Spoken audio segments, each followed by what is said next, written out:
Hello again, everyone, and welcome back to Seed Time and Harvest, where we're continuing on our discussion on soil structure. And so previously we looked at how we can determine the soil health, we looked at soil types, and just how to get your hands dirty, figuring out how can I build my soil so that I can have healthy plants.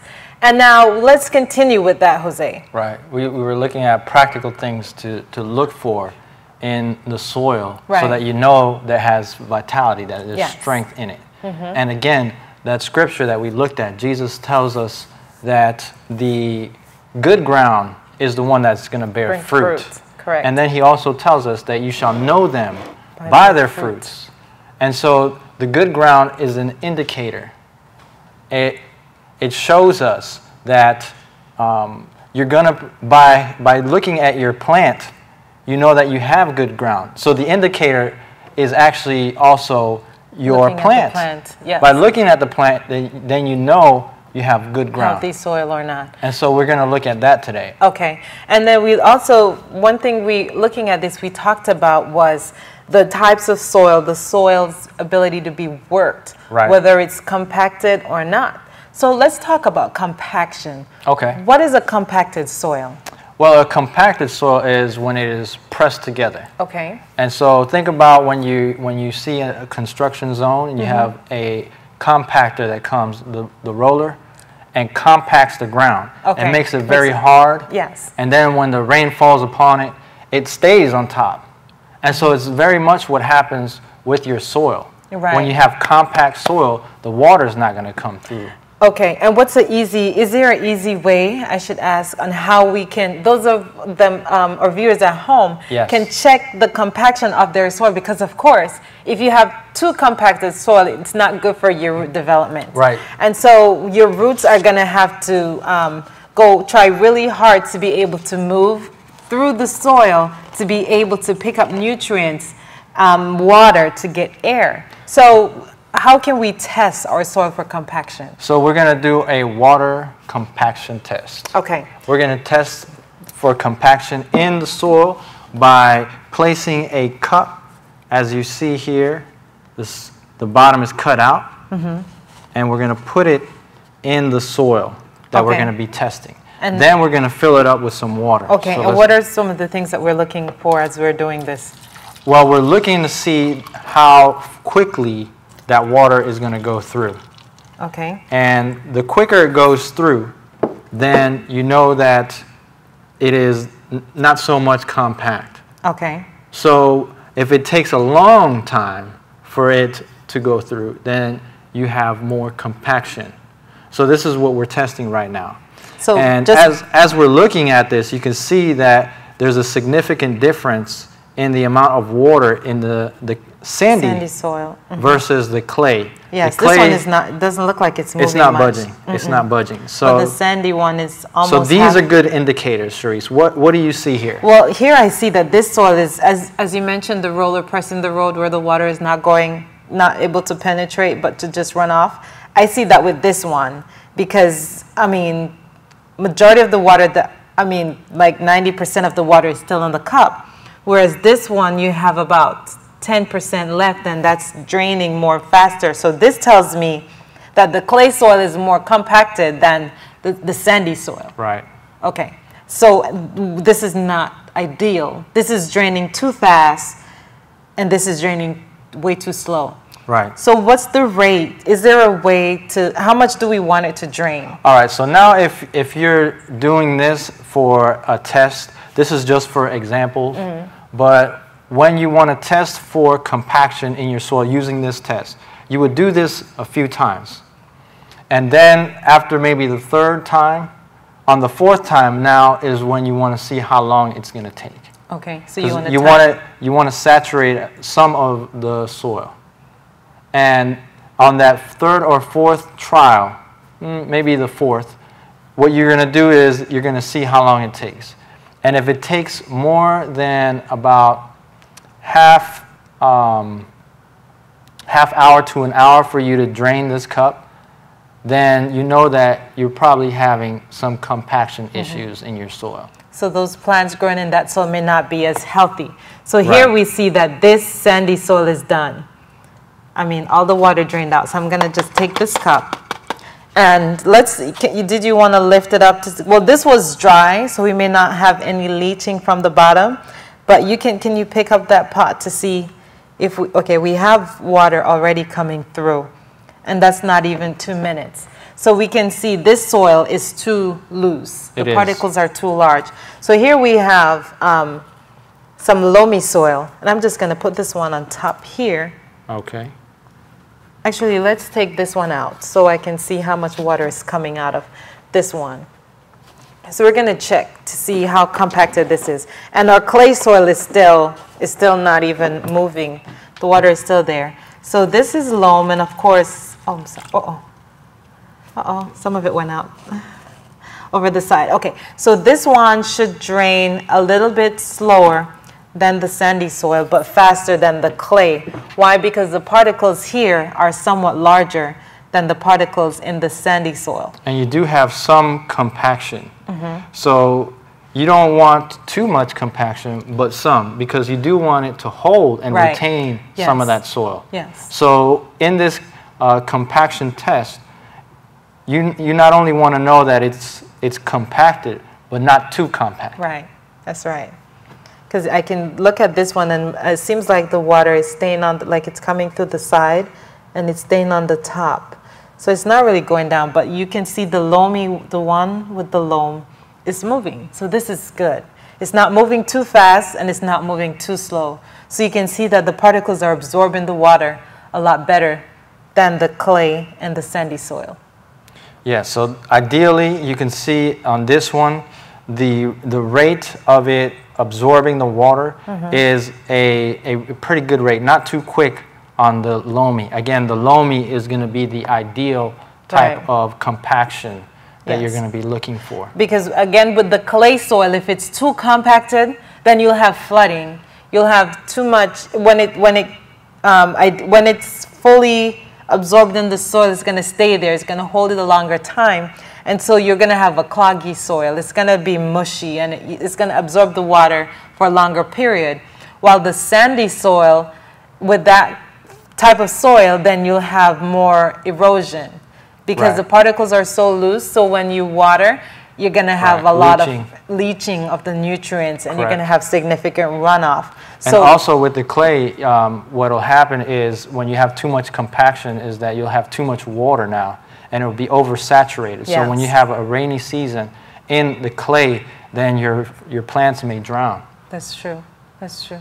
Or the roots will rot. Right. So you want to check your plants, check your soil, look for signs that will tell you, okay, is my soil structure healthy? Is it holding the nutrients? Are my plants being able to thrive, or are they struggling for health? These are some of the things that we want to encourage you to check for so that you can have a healthy garden. We want you to be able to, have a harvest from what you have sown. So these are just some of the things that we're trying to share with you so that you, at home where you are, you can test your soil structure to make sure that you have a healthy, balanced soil.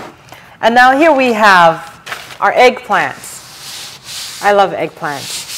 And I see that in a few days we'll be able to get some eggplants from these trees. Thank God for these plants. But now you can look at these two plants and you can tell a difference.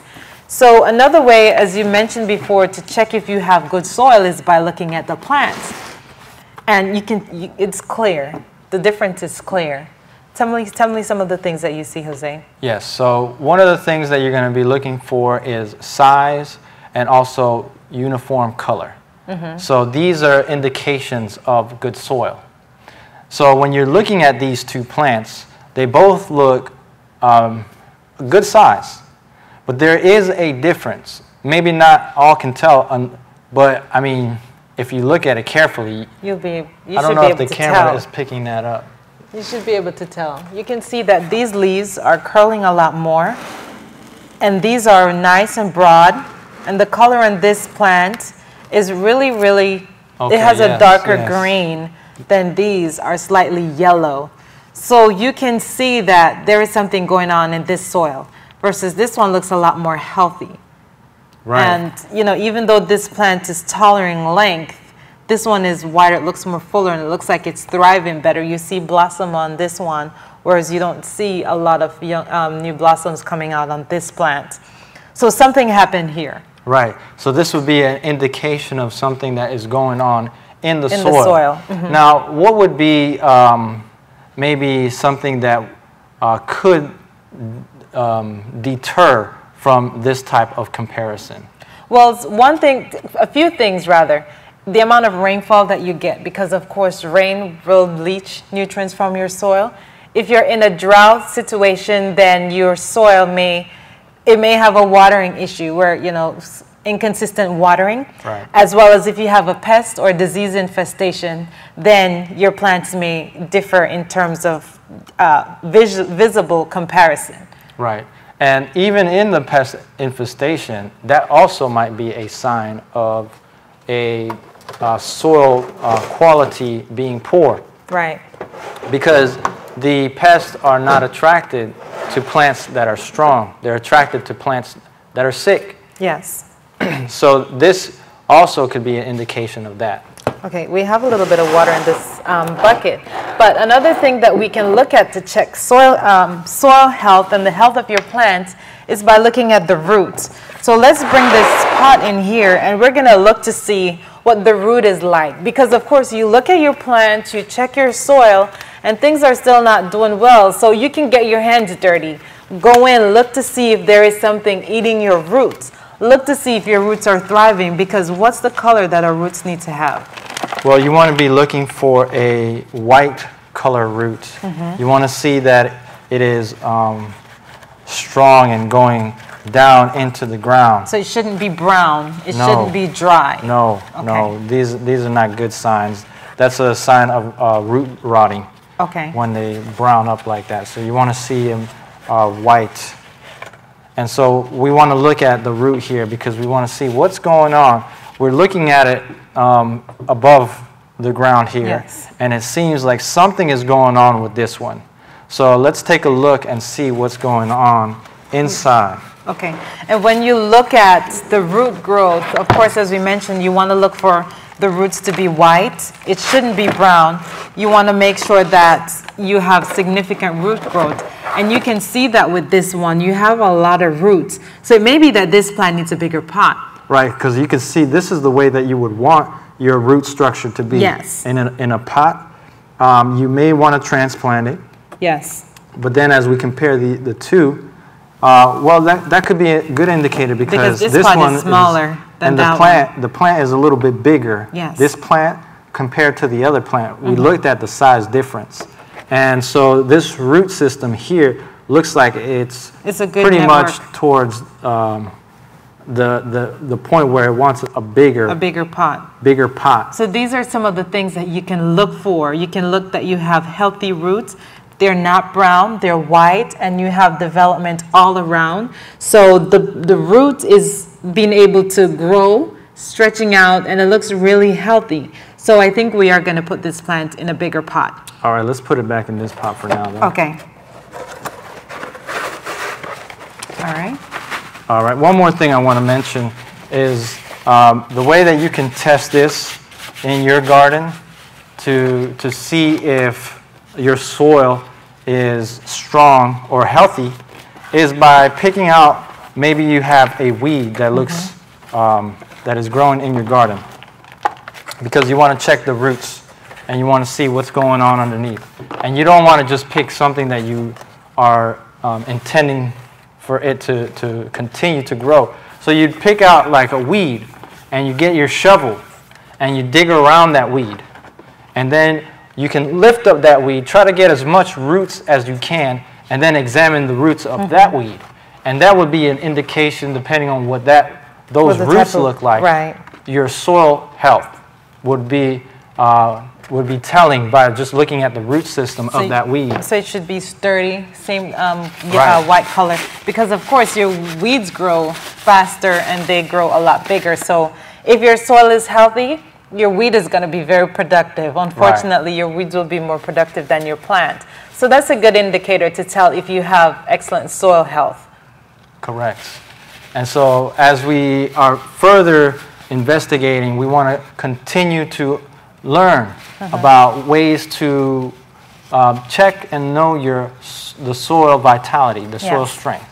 Yes. And so we looked at practical things that you can do without getting a kit, because this is gardening on a budget. That's right. But sometimes you may need to get that kit. Yes. And so stay tuned, and we will also check and learn about the soil. Right, to see if there's a nutrient deficiency. That's something that we did not doing soil tests. Because as we see here, the tips of this plant are getting a little bit brown. So join us again, and we're going to test further on our plants to see what we can do, how we can practically find out in our home what we can do to improve our soil health and our plant structure. That's right. So until next time, happy planting. Happy planting.